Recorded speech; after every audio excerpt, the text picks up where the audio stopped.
I'm not a fan of altering my appearance, but it's what I have to do to blend in with society. Most males claim they dislike the charade most women allude to. They claim they want a natural beauty, but drool over the processed and overdone celebrities that aren't any different from the girls walking around within their own town. Because of this standard, because we are told we must resemble the unrealistic beauty of the women of Hollywood, girls lather on the makeup, blurring out their imperfections daily with various makeup brushes. I'm no different than those girls. I love makeup. I really do.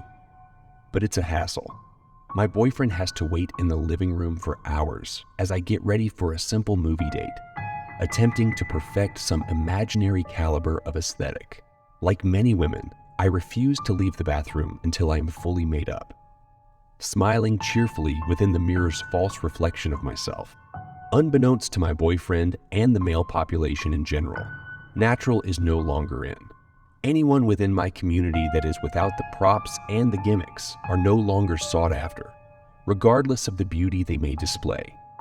If you do not display the sultry eyes, the plump, red lips, the radiant skin, or the long, luscious hair, you are a nobody to the world. You are a monster. Even though us women have come to this shallow conclusion, we are often pressured by our mates to appreciate our raw beauty, though we, including myself, have undergone severe torment countless times in the past by boyfriends who have witnessed our natural selves. I want to be able to love my appearance. I want to be self-confident and shout to the world that I am beautiful. But reality will not allow such blasphemous speech. Regardless of my fear, regardless of the unknown reaction my mate would have of me, I broke down enough to allow my boyfriend to stay the night. How silly of me. As I showered, I heard the bathroom door crack open. To anyone else, that was an invite to more adventurous routes of intimacy.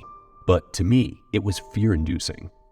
Just as I expected, the familiar sound of shock filled the air.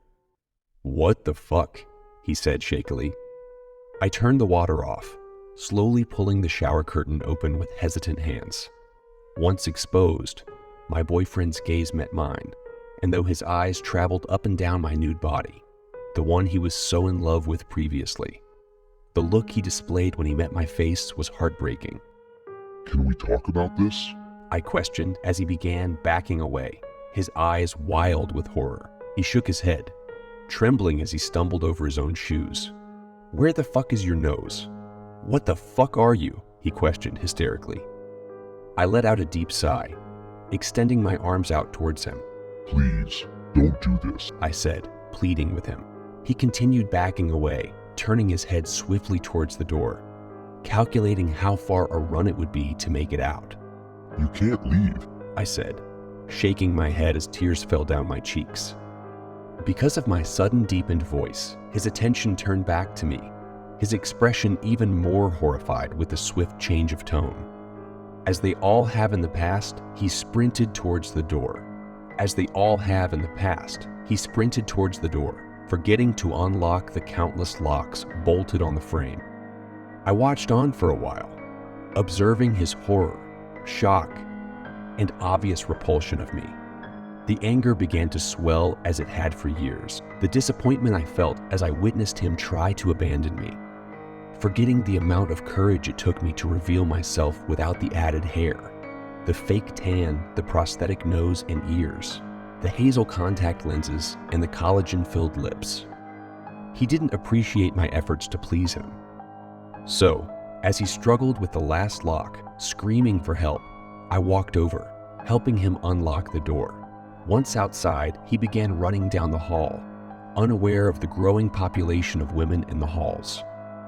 Once he ran up to one of the women, pointing at the monster he pegged me as. The woman reassured him, lowering him to the ground as various others gathered around him.